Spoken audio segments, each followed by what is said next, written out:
देखो, आज का लेक्चर क्रिएट करने के रीज़न है दो।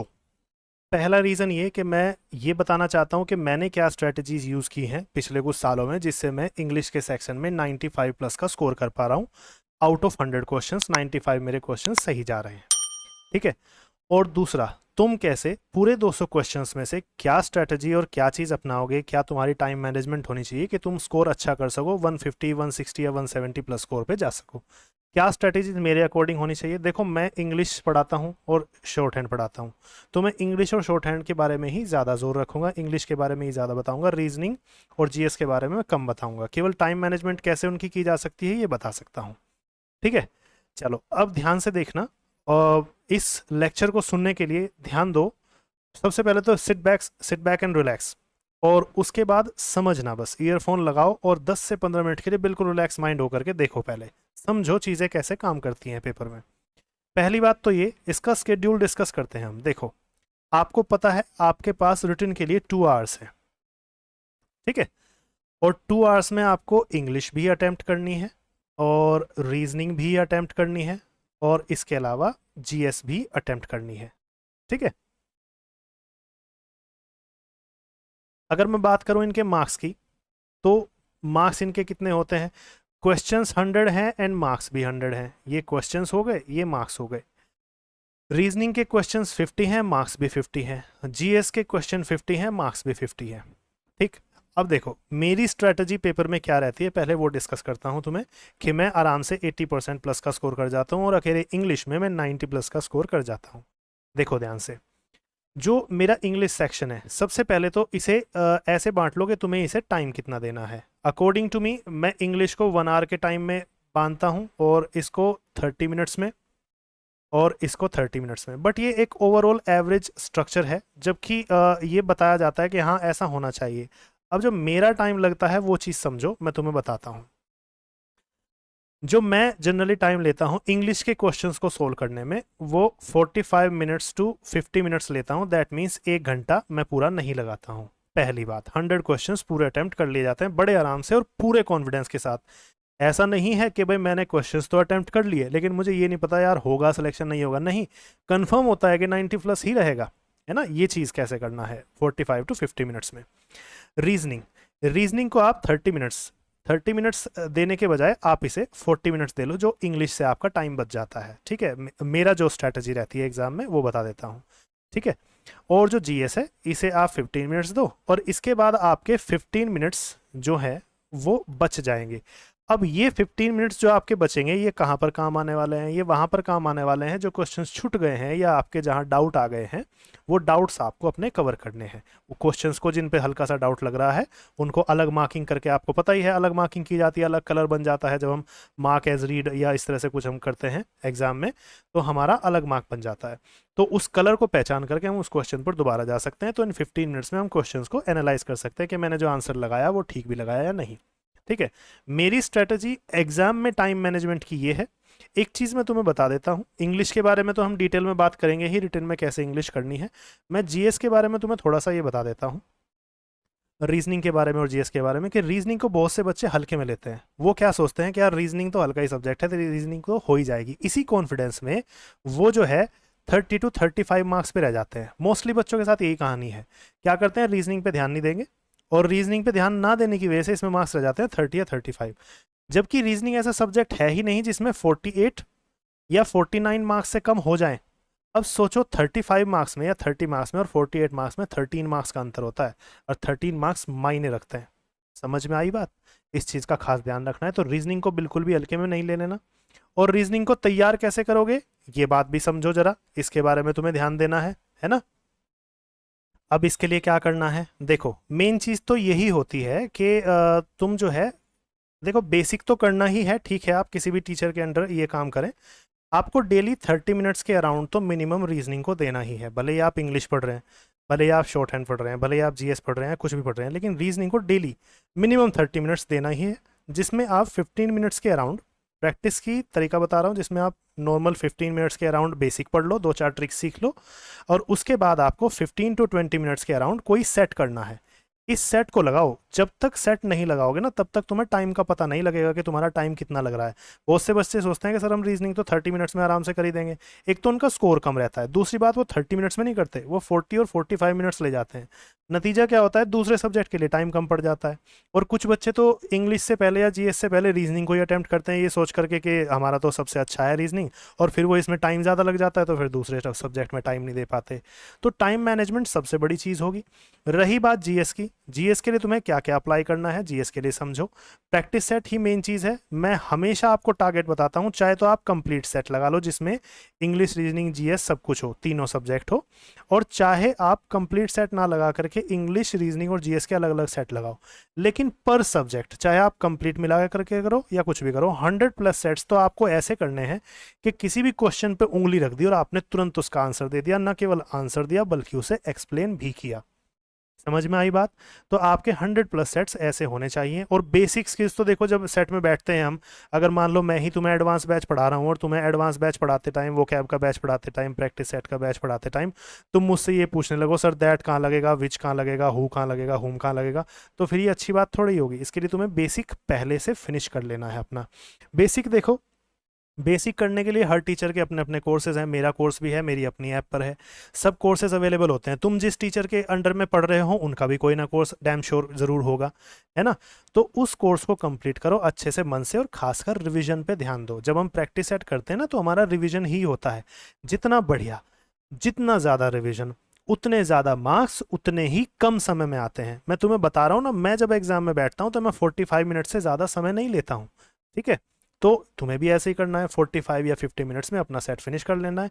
चलो इतना नहीं कर सकते तो कम से कम किसी ना किसी तरीके से 1 घंटे में तो ज़रूर लेकर के आना है, ताकि तुम रीजनिंग को 30-35 मिनट्स में और जीएस को 15 से 20 मिनट में फिनिश करके 5-7 मिनट फिर भी बचा सको एक दो क्वेश्चन को एनालाइज करने के लिए, ठीक है? तो ये तो है बेसिक स्ट्रेटजी कि तुम्हें कैसे तैयारी करनी है। ध्यान रखना है रीजनिंग को बिल्कुल भी हल्के में मत लेना, क्योंकि लापरवाही में बच्चे सोच करके कि रीजनिंग तो हो ही जाएगी, उसमें उनके 30-35 नंबर ही रह जाते हैं, इसी के बीच रहते हैं, कुछ के कम भी रहते हैं, 35 से ऊपर नहीं बढ़ पाते ऐसे बच्चों के जो ओवर कॉन्फिडेंट रहते हैं रीजनिंग के बारे में, है ना? चलो, तो ये तो हुई ओवरऑल पेपर की स्ट्रैटेजी कि हमें ओवरऑल पेपर को कैसे अटेम्प्ट करना चाहिए, ठीक? अब आगे बढ़ते हैं। आगे बढ़ने में मैं तुम्हें बताता हूँ स्पेशली इंग्लिश को मैं कैसे अटेम्प्ट करता हूँ। देखो, इंग्लिश को मैं 2 पोर्शंस में बांटता हूँ, बेसिक सी चीज़ें बताता हूँ। इंग्लिश में मेरे जो पोर्शंस हैं, पहला पोर्शन जो है इसमें मैं ग्रामर करता हूँ, और यही मैं पढ़ाता भी हूँ, कराते हुए। देखो 10+ साल 10+ ईयर्स हो चुके हैं मुझे, ठीक है, पढ़ाते हुए 10 साल से ज़्यादा का एक्सपीरियंस है, तो मुझे पता है कि क्या चीज़ को कैसे टैकल करना है, ठीक है? तुम भी अगर ये चीज़ एक्सपीरियंस के साथ करोगे तो ज़्यादा बढ़िया रहेगा। एक्सपीरियंस कैसे आएगा? तुम्हें प्रैक्टिस सेट करके आएगा। और दूसरी चीज़ आती है वोकैबुलरी, ठीक है, सॉरी वोकैबुलरी नहीं, ग्रामर और कॉम्प्रीहेंशन के 2 पार्ट में मैं इसे बांटता हूँ, ठीक है? अब कॉम्प्रीहेंशन और ग्रामर में क्या क्या चीज़ें आती हैं देखो। ग्रामर में तो हमारा क्या क्या आ गया, ग्रामर में आ गया हमारा एक, जैसे पहली चीज़ है एरर्स आ गए, एरर्स ग्रामर का पार्ट है। सेंटेंस इम्प्रूवमेंट ग्रामर का पार्ट है। और इसके अलावा क्या हो सकता है, सेंटेंस इम्प्रूवमेंट और ब्लैंक्स हो गए, ब्लैंक्स ग्रामर का पार्ट है। इसके अलावा और क्या आएगा, ब्लैंक्स कई बार ऐसा होता है वोकैबुलरी पर ज़्यादा पूछे जाते हैं, ग्रामर पर कम। इसके अलावा एक्टिव पैसिव ग्रामर का पार्ट हो गया, है ना? इसके अलावा डायरेक्ट इनडायरेक्ट ग्रामर का पार्ट हो गया, ठीक?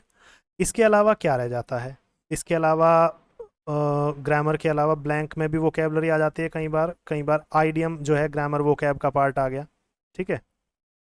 आइडियम्स इनको हम बोलते हैं, आइडियम्स ग्रामर का पार्ट हो गया, ग्रामर या वोकैबुलरी का हिस्सा हो गया। इसके अलावा और क्या बचता है, ये ओवरऑल हो गए error, improvement, blank, active passive और डायरेक्ट इनडायरेक्ट आइडियम्स, ये कुछ हिस्से हैं। और कॉम्प्रीहेंशन में देख लेता हूँ, कॉम्प्रीहेंशन में क्या आता है। कॉम्प्रीहेंशन में ये मत सोचना कि कॉम्प्रीहेंशन में कॉम्प्रीहेंशन वाला पैराग्राफ ही आता है, कॉम्प्रीहेंशन होती है तुम्हारी समझ। इसमें मैं क्या हिस्सा काउंट करता हूँ, इसमें मैं एक तो जो PQRS जिसे हम बोलते हैं, सेंटेंस रीअरेंजमेंट जिनको हम बोलते हैं, उल्टे सीधे सेंटेंस लगते हैं, पैराजम्बल्ड बोलते हैं इनको हम, ये सही क्रम में लगाने होते हैं। एक आता है क्लोज टेस्ट, जिसमें बीच में पैराग्राफ में ब्लैंक होता है ना, उन ब्लैंक्स को भरना पड़ता है। और एक आता है कॉम्प्रीहेंशन टेस्ट वाले पैराग्राफ्स।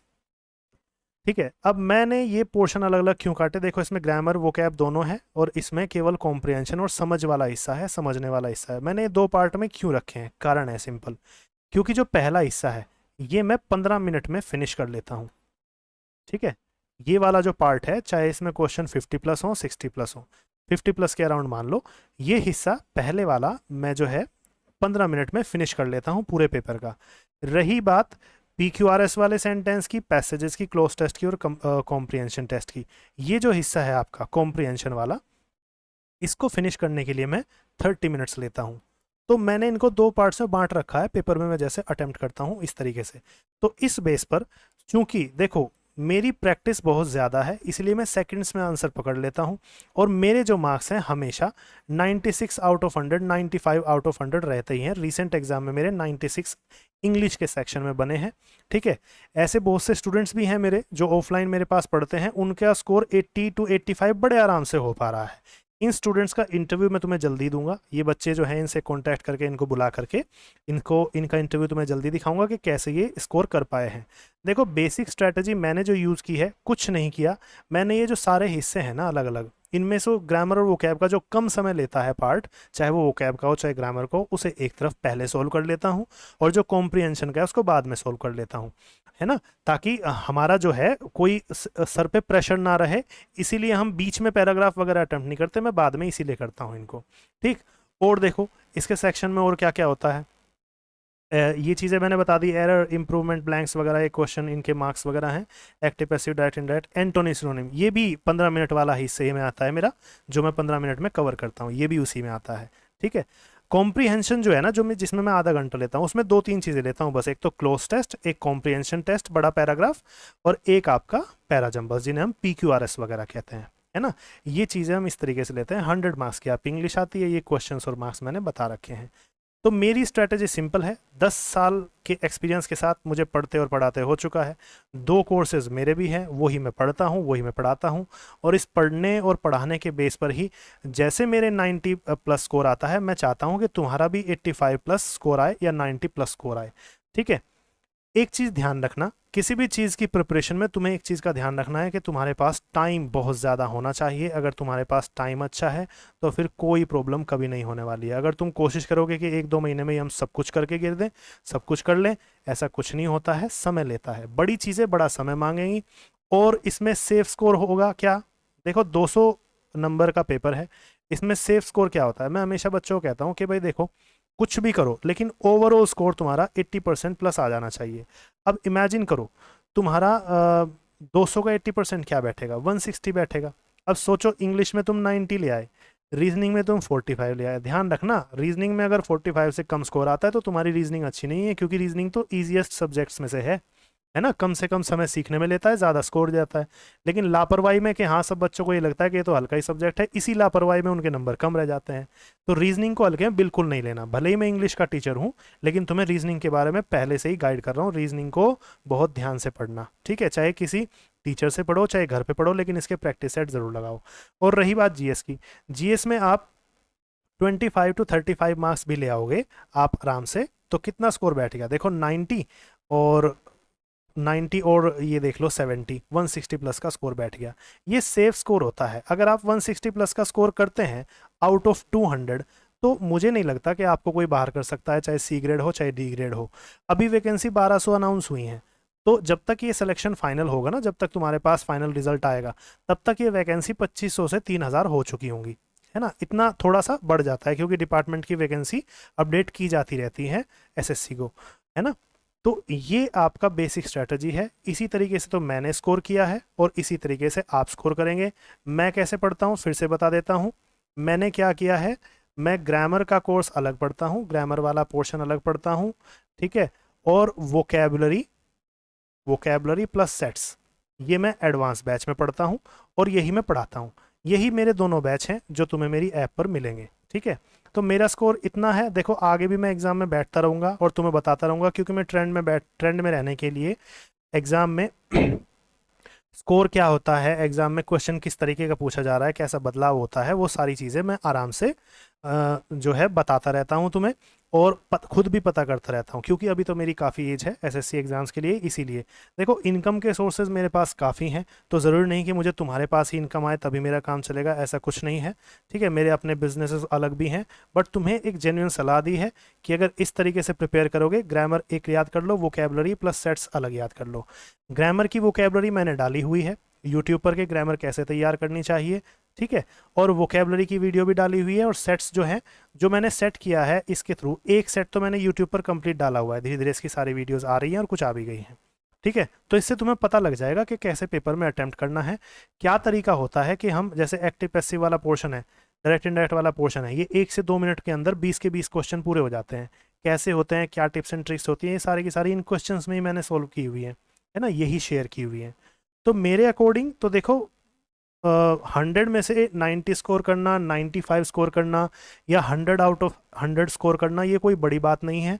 मेरा एक्सपीरियंस बहुत ज़्यादा है इन चीज़ों में, इंग्लिश के सब्जेक्ट को लेकर के, शॉर्ट हैंड को लेकर के, और तुम्हारा एक्सपीरियंस भी जब ज़्यादा होगा, एक्सपीरियंस बढ़ेगा प्रैक्टिस सेट से। प्रैक्टिस सेट डेली लगाओ, चाहे अपने टीचर के अंडर में उनके गाइडेंस के साथ लगाओ, या अपने आप घर पर लगाओ। ठीक है, प्रैक्टिस सेट जो करेगा बच्चा, सिलेक्शन वही देगा। अगर किसी बच्चे को इस बात का ज़रा सा भी घमंड है कि मेरी तो ग्रामर बहुत अच्छी है, तो उसका सिलेक्शन नहीं होने वाला है। जिसकी ग्रामर की प्रैक्टिस अच्छी है प्रैक्टिस सेट्स के थ्रू, जिसकी टाइम मैनेजमेंट अच्छी है, जो टाइम के अंदर सारे क्वेश्चंस सोल्व कर पाता है, और उसके बाद ये भी कह पाता है कि हाँ पक्का हो जाएगा कि हाँ ये तो सेलेक्टेड है सारे क्वेश्चंस और मेरे पढ़े हुए आए हैं सब, केवल वही बच्चा सेलेक्ट होगा। ये बात खास ध्यान रखना। ठीक है, तो अकॉर्डिंग टू मी मैंने सारी स्ट्रेटजी तुम्हें बता दी है कि इंग्लिश सेक्शन कैसे कवर करोगे, और कैसे तुम्हारा मेरे अकॉर्डिंग सिलेबस जो है कवर करना चाहिए, कैसे पेपर में उन्हें टाइम देना चाहिए। बाकी अलग बच्चे के अकॉर्डिंग सिस्टम अलग भी हो सकता है, सिलेबस अलग भी हो सकता है, स्केड्यूल अलग हो सकता है। ठीक है, तो वो उसे फॉलो करे, लेकिन कोशिश यही करे कि लास्ट में 2 घंटे में से 10 मिनट के अराउंड बचा ले, ताकि वो जो क्वेश्चंस उसे परेशान कर रहे थे वो उन्हें बाद में आराम से रिलैक्स माइंड से देख सके एक बार कि हाँ ठीक हुआ है नहीं हुआ है। ये स्ट्रेटजी होनी चाहिए। ठीक है, और इसके अलावा भी अगर तुम्हारा कोई क्वेश्चन होगा, तुम पूछना चाहते होंगे, तो मुझसे पूछ लेना। ऐप डाउनलोड कर लो, अगर ऐप में कोई कोर्स मेरा परचेज करना है, कोर्स परचेज कर लेना, प्ले स्टोर से करियर कैब नाम डालो और वहाँ से ऐप डाउनलोड करो, वहाँ पर मुझसे चैट कर सकते हो। ठीक है, इसके अलावा यूट्यूब पर भी कमेंट में अपना जो भी क्वेश्चन तुम्हें परेशान कर रहा है किसी भी एग्जाम से रिलेटेड, चाहे एसएससी का है, चाहे बैंक का है, चाहे आईएएस पीसीएस का है, कोई भी एग्जाम जिसमें तुम्हें इंग्लिश परेशान कर रही है, वो चीज़ मुझसे पूछो। एस्से राइटिंग हो, लेटर राइटिंग हो, या बेसिक ग्रामर हो, या वोकेबलरी हो, तो क्वेश्चंस पूछो सीधे सीधे। ठीक है, और सीधी सिंपल सी बात है, अच्छा लगे, सारी चीज़ें ठीक लगें, तो मेरे साथ रहो, साथ सफ़र करेंगे, इंजॉयमेंट भरा सफ़र होगा और सिलेक्शन लेंगे। ठीक है, चलिए।